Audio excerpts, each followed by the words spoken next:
The treehouse. It's supposed to be the ultimate childhood sanctuary, isn't it? Absolutely. It's a high ground. It's private. A place where you're untouchable, where the rules of the adult world, they just don't apply for a little while. It's all about safety. But that's the thing about safety. It's a perception. And when that perception is shattered, the place you thought was safest can become the most terrifying. Exactly. When the privacy you want becomes the isolation that traps you. It's a profound psychological violation. You trust that space, that elevation, to keep you safe from ground-level threats. But there's usually only one way in and one way out.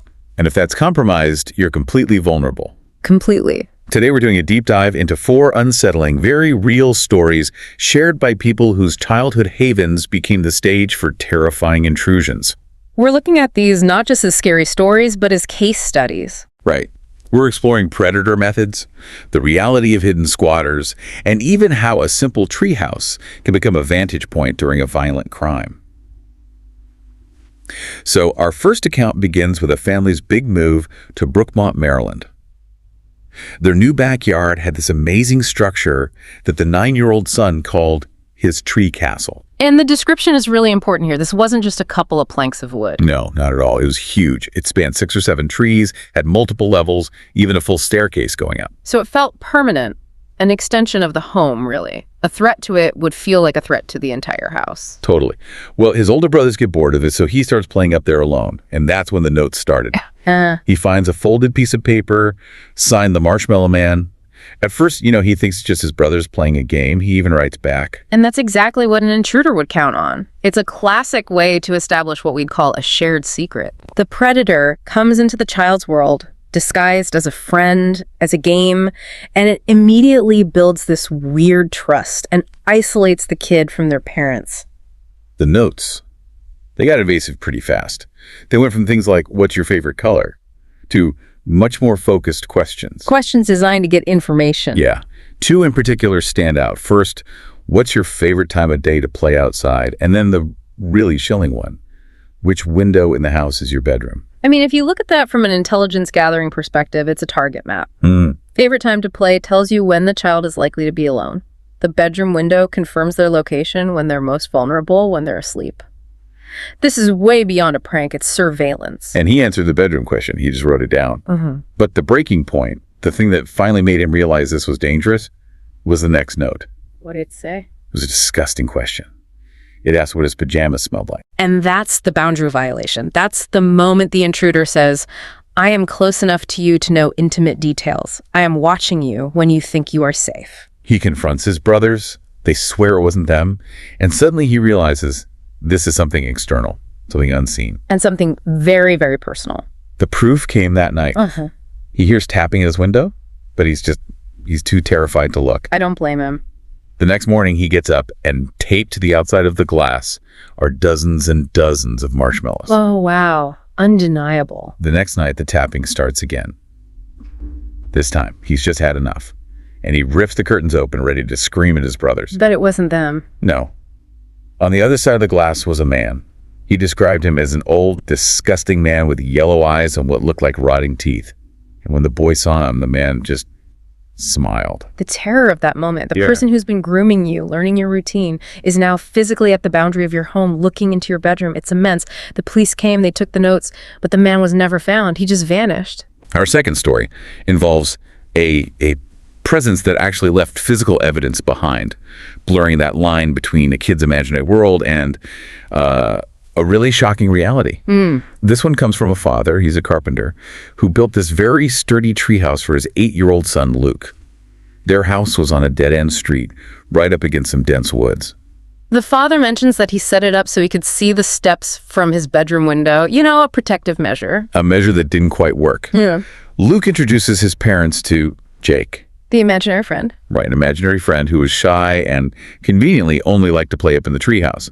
Luke starts spending hours and hours up there, but without any of his toys, which the parents thought was strange. That's a red flag right there. When an imaginary friend has rules like that, only existing in one specific isolated place, it suggests something else is going on. The child is either managing a very complex psychological world, or more likely, managing the secrecy of a real person. Well, the father's concern really spikes when Luke comes home one day with a black eye. and he claims he got in a fight with Jake. Oh, okay. So the dad, thinking Luke's hiding a fight with a neighborhood kid, finally decides to go investigate the treehouse himself. And what he finds changes everything. It really does. He goes up there and finds dirty, tattered children's socks and sneakers. Not his son's. Someone else's. Yes. And food wrappers, dirty plates, utensils, just scattered all over the place. So this is an undeniable proof. Someone was using that space to live in, or at least as a regular shelter. This wasn't supernatural woods folk. This points to a real, probably displaced or neglected child using the treehouse to survive. And then there were the drawings. The walls were covered in these pencil sketches of animals, a fox, a bear. But there was one drawing of a gigantic spider with a face that was just completely penned over. The scribbled out face, that suggests some kind of deep distress or fear connected to whoever Jake really was. Luke eventually confesses that Jake told him he was a magic boy from the woods, that his friends were animals, and they kept begging Luke to come join them. He'd get angry when Luke said no.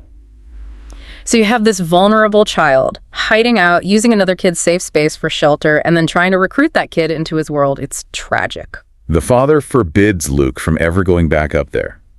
But one evening, he's looking out his window and he sees movement. It's Jake. It's a sickly, frail-looking child, just filthy and emaciated, climbing down the steps. The moment the boy sees the dad, he darts into the woods with what he called freakish speed. That kind of feral movement, that speed, it suggests someone who is used to hiding, used to evading people. It just tragically supports the theory of a child trying to survive out there alone. An absolutely chilling mystery. So for our third story, we take a pretty sharp turn. This is a case where the isolation of a treehouse was actually used as an unexpected asset during a violent crime. This took place in Delaware. The irony in this one is just, it's really thick. It is. The witness is a college sophomore, home from school for break. He's using his old, high-up, and very hidden treehouse to smoke without his parents knowing. So the very reason he's up there for secrecy is what gives him this incredible, unique vantage point to what's about to happen. Exactly. His parents are out for the night at a banquet. He's up in the treehouse, which is in the front yard, hidden by leaves. It gets dark, and then he notices a light switch on inside his house. When he knows it should be empty. He knows he's the only one home. Then he sees them, 3 hooded figures circling the house, and then a 4th person just walks up to the front door, opens it, and lets them all in. He's witnessing a home invasion. A calculated one. They clearly thought the house was empty. They'd probably watched his parents leave. What they didn't account for was an observer high up in a tree. He's trapped. He's totally isolated by the height, but he has all the information. He said his subconscious just took over. He grabs his phone, dials 911, and whispers everything he's seeing to the operator. Smart move. But as he puts the phone down, the little bit of light from the screen must have caught the eye of the 4th robber, the lookout, who was pacing outside. And just like that, the situation flips. Instantly. He goes from being a hidden observer to being the immediate target. The secrecy of the treehouse is gone. The intruder knows exactly where he is, and there's only one way up that ladder. The robber yells, "Hey!" and just starts climbing the planks toward him. The student screams that the cops are on the way, but the guy doesn't stop. He just keeps coming. Determined to neutralize the witness. So in just this moment of pure, desperate panic, he grabs the only thing he has next to him, a glass bong, and he just hurls it down as hard as he can. Oh. It hits the robber square in the head and shatters. The guy curses, falls backward off the ladder onto the ground, and scrambles back to the house to warn the others. That act of improvisation, using a weapon of opportunity, it bought him the time he needed. The noise, the injury, it was enough. It was. All 4 of them fled out the back of the house just moments before the police cars screamed up the street. But it just shows how a high, tracked position severely limits your options for defense. He got incredibly lucky. Our final story brings us back to that primal fear of an unseen threat, one that knows who you are and exactly where to find you. This one is about Tommy. He was 12 years old. He got grounded a lot, and his go-to act of defiance was to sneak out and sleep in his treehouse with his Nintendo DS. It's the classic protest move, right? Physical separation from his parents, from their rules. It gives him privacy. But like we've seen, the privacy is a double-edged sword. He's up there one night, and he falls asleep in the pitch dark. Okay. He wakes up to this immediate sense of just dread, and he hears a deep, grown man's voice calling his name from down below. "Tommy! Tommy, you're up there!" Oh, no. His heart is just hammering. He freezes, doesn't dare make a sound. And then he hears it. The sick squeaking sound of the wooden ladder as someone starts to climb. And that's the ultimate terror. The single point of entry, the ladder, has been breached. The advantage of being high up is gone. The threat is coming into your space.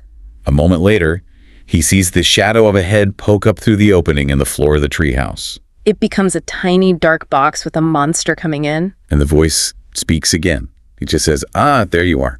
Chilling. His first thought was that it was his dad playing a really cruel joke, but the voice was wrong. It was a stranger.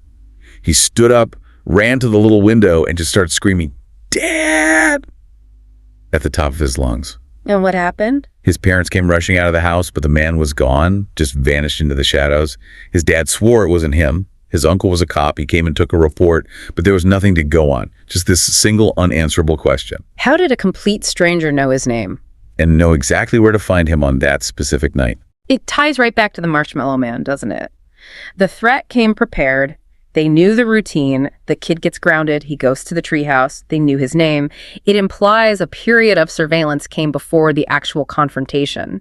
The fact that the intruder could vanish so quickly suggests they were terrifyingly familiar with the area, exploiting the very sanctuary Tommy had chosen for himself. So these 4 accounts, they reveal this really disturbing pattern. The very thing that makes a treehouse so appealing, the privacy, the sanctuary, is what inadvertently creates the perfect isolated stage for predators and criminals to act completely undetected.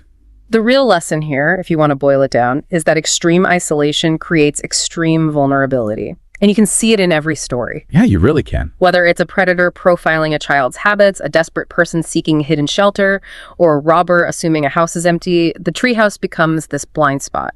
And it's a blind spot that, as we've just heard, danger is more than willing to exploit. We want to thank you for joining us for this serious deep dive into the unique and frankly chilling dangers surrounding the childhood treehouse. If these stories gave you a new perspective on backyard safety, please take a moment to subscribe, like, and share our content on the Horror Docs channel. We hope to see you again next time.